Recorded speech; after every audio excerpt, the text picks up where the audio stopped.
Everyone, कसे आहात सगळेजण? मजेत आहात ना? मजेतच राहा. आजचा दिवस तुम्हाला सगळ्यांना खूप छान आनंदाचा आणि आरोग्यदायी जाओ, हीच बाप्पांच्या चरणी प्रार्थना.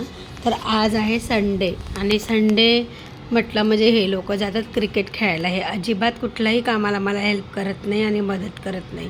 आणि हे असं काही काम काढलं तर मी आज की यांच्या हेल्पशिवाय माझं काम झालंच नसतं. म्हणून या लोकांना मी आज दोघांना कामाला लावलं आहे. तर बघा, हा जो बेड आहे ना आमचा, तर बेडचं स्टोरेज खूप फुल झालं होतं. कारण ना सगळं गणपतीचं डेकोरेशनचं सामान आहे यात. बघा किती असं सगळं कोंबून भरलं आहे. एकही वस्तू मला धड सापडत नव्हती आणि एक काढायला गेलं का दुसरं परत शोधावं लागत होतं. त्यामुळे म्हटलं चला हे सगळं सॅग्रिगेट करून घेऊ, आधी सगळं व्यवस्थित ठेवू, म्हणजे ट्रान्सपरंट बॅगमध्ये, म्हणजे कसं पटकन मला सापडेल पण आणि जास्त शोधाशोध करावी लागणार नाही ऐन वेळेला. मला काय होतं, कुठलाही सण आला ना की प्रत्येक वेळेस तसंच व्हायचं.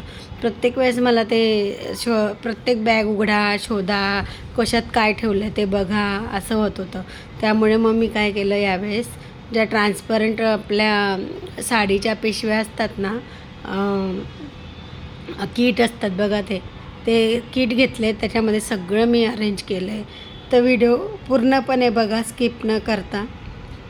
तर बघा, आता ह्या लोकांना सांगितलं, यांनी दोघांनी मिळून थोडंसं मला हेल्प केली. मग जेवढी झाली तेवढी त्यांनी केली, बाकीची सगळी नंतर मी केली. त्यांनी सगळं मला हे साफ करून दिलं आमच्या डॉक्टर साहेबांनी, तेवढीच मला हेल्प झाली. पण त्यानंतर हे सगळं मलाच आवरायचं आहे, कारण हे फक्त थोडंसं करतील आणि जातील. कारण हे आले ते घरी जेवायला. आता नंतर हे लोक आले होते खाली जेवायला. आता त्यानंतर म्हटलं चला थोडंसं मला तेवढं करून द्या काम, मग त्यानंतर मग मी बाकीचं करते म्हटलं. म्हणून मग आमच्या डॉक्टर साहेबांनी मला तेवढी हेल्प केली. बघा, छान असं कचरा तर काहीच नव्हता, सगळं क्लीनच होतं. पण तरी पण त्यांनी थोडंसं क्लीन करून दिलं, मला साफ करून दिलं. आणि त्यानंतर मग सगळी कामं मी केली ते गेल्यानंतर. मग आमच्या गुड्डू साहेबाला पण थोडंसं कामाला लावलं, कारण आमचे गुड्डू साहेब पण खूप मध्ये करत होते.